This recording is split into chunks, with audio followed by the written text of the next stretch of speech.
We have been looking for many years for a Sunday law to be enacted in our land, and now that the movement is right upon us, we ask, will our people do their duty in the matter? Can we not assist in lifting the standard and in calling to the front those who have a regard for their religious rights and privileges?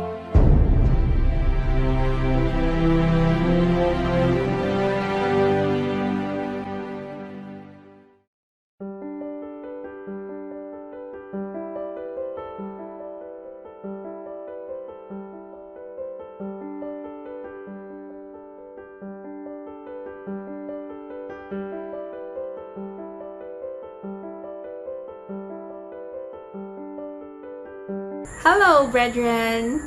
We're so excited to inform you that we are soon launching a healthful cookery or cooking workshops here at Amazing. And be assured that this is not your usual cooking show nor cooking workshop wherein you'll be taught how to do some certain recipes. No, it's beyond that. It's more than that. It's a kind of cooking workshop that can, with God's grace and with God's help, empower us to become successful health reformers. Isn't that exciting? But just before we embark on that, in this video, let us hear what God has to say about the importance of healthful cookery. Poor cooking is a sin. It is a sin to place poorly prepared food on the table because the matter of eating concerns the well-being of the entire system. The Lord desires His people to appreciate the necessity of having foods prepared in such a way that it will not make sour stomachs and, in consequence, sour tempers. Let us remember that there is practical religion in a loaf of good bread. Counsels on Diet 251.1. You've heard it, brethren. It is a sin to feed people with poorly prepared food. So indeed, it is a very serious task to cook, especially for our family members. And if we will not do our task carefully, cautiously, thoughtfully, then we will be held accountable in the end. Knowledge of cookery is worth 10 talents. Let not the work of cooking be looked upon as a sort of slavery.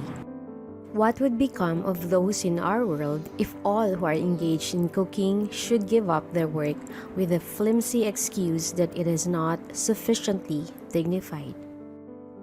Cooking may be regarded as less desirable than some other lines of work, but in reality, it is a science in value above all other sciences.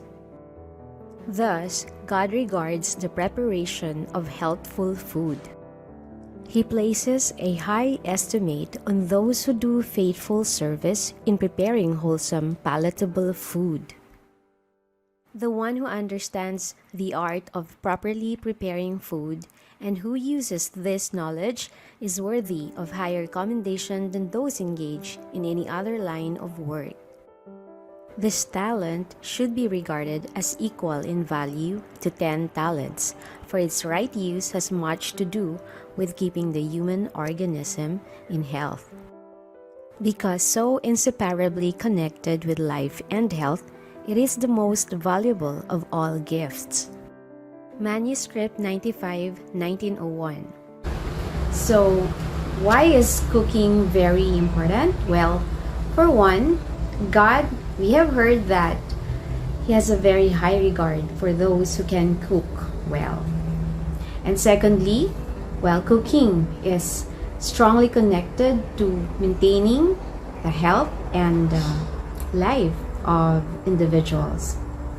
So, I could imagine if there is no one to clean the house or no one to clean the dishes or to wash clothes, but I cannot imagine if there's no one to cook food in the house. Can you? The connection between health reform and good cooking. One reason why many have become discouraged in practicing health reform is that they have not learned how to cook, so that proper food simply prepared would supply the place of the diet to which they have been accustomed. They become disgusted with the poorly prepared dishes, and next, we hear them say that they have tried the health reform and cannot live in that way. Many attempt to follow out meager instructions in health reform and make such sad work that it results in injury to digestion and in discouragement to all concerned in the attempt. You profess to be health reformers, and for this very reason, you should become good cooks.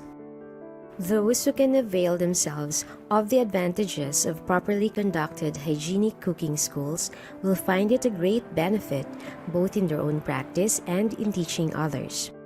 Christian Temperance and Bible Hygiene 119. Here, it is very clear, brethren, that acquiring cooking skills is very crucial for us to succeed in our health reform.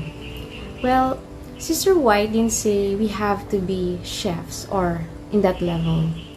All that we need to do is for us to be resourceful and for us to give time to search for example, plant-based diets. You can go to the internet or cookbooks. Or I strongly suggest it's about time we read the books of Sister White, most especially the Counsels on Diet and Foods. Well, it's a very rich source of informations and guidance when it comes to healthy food preparations. And of course, you should not forget to stay active with our series of cooking lessons here at Amazing. Well, brethren, if we just do all these things, in no time we can all be good cooks. Poor cooking can cause a disease. For want of knowledge and skill in regard to cooking, many a wife and mother daily sets before her family ill-prepared food, which is steadily and surely impairing the digestive organs and making a poor quality of blood. The result is frequent attacks of inflammatory disease and sometimes death. We can have a variety of good, wholesome food cooked in a healthful manner so that it will be palatable to all. It is of vital importance to know how to cook. Poor cooking produces disease and bad tempers. The system becomes deranged and heavenly things cannot be discerned. There is more religion in good cooking than you have any idea of.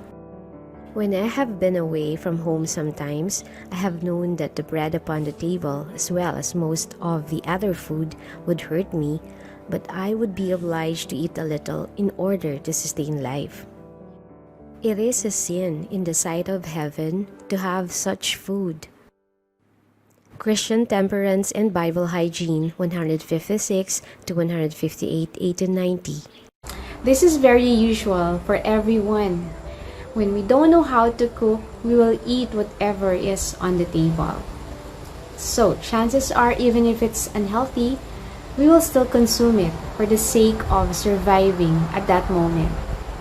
But, you have heard it, brethren. It is a sin to do such thing in the sight of heaven.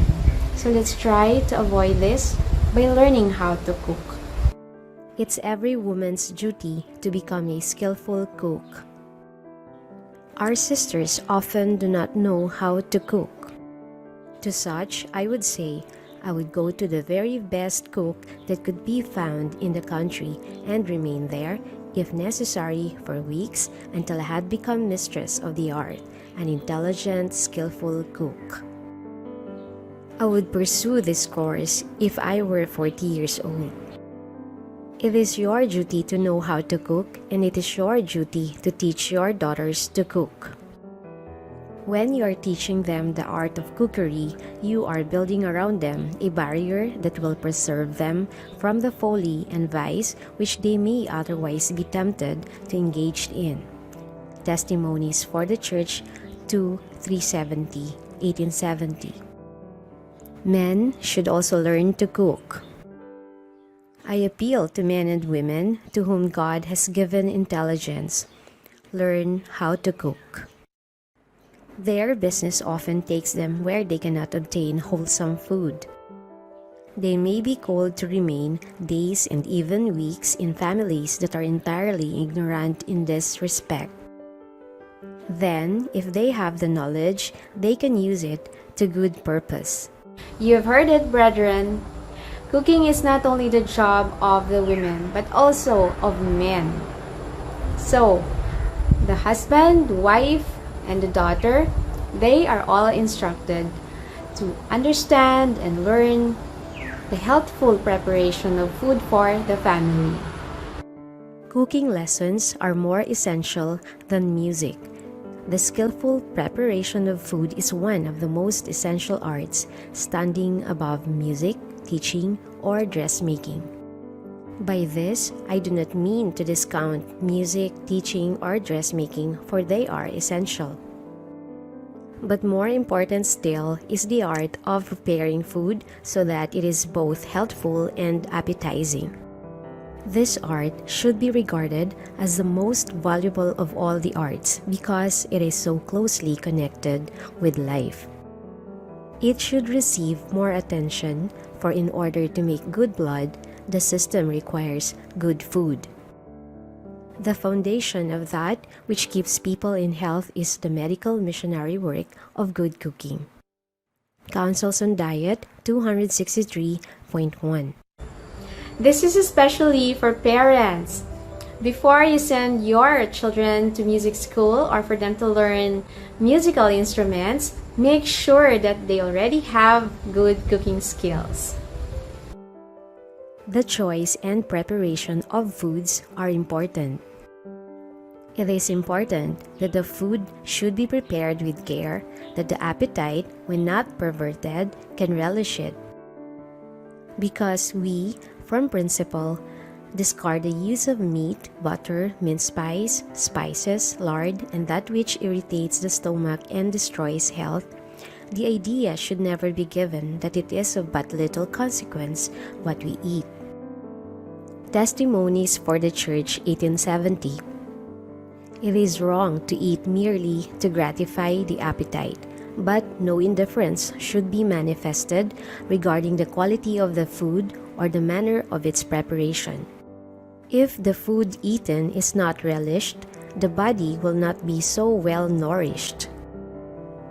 The food should be carefully chosen and prepared with intelligence and skill. The Ministry of Healing, 300, 1905. Unless the food is prepared in a wholesome, palatable manner, it cannot be converted into good blood to build up the wasting tissues. Testimonies for the Church, 1870. In the study of naturopathy, we can discern that we only have two kinds of foods in our table. One is healing and the other one is poisoning. The one under healing are the foods that are anti-inflammatory by nature. And the other group is the ones that are inflammatory. And those are the ones that are poisoning, especially our blood system. Okay? So, that is going to be discussed in another video. But let's go back to our original premise, which is for the need for us to learn healthful cooking. Okay? And why? Again, it's for us to be able to convert good blood into our system through the foods that we could prepare. And secondly, it will give us the power to easily decide which type of foods are we going to serve or consume. Is it the healing or the poisoning? Brothers and sisters, it is of high hope that in this video we are able to put across and hammer enough the value and importance of a healthful cook and cookery. In the series of cooking lessons that we're about to embark, we are going to talk about all the details, the whats, the whys, the hows of a healthful meal preparation.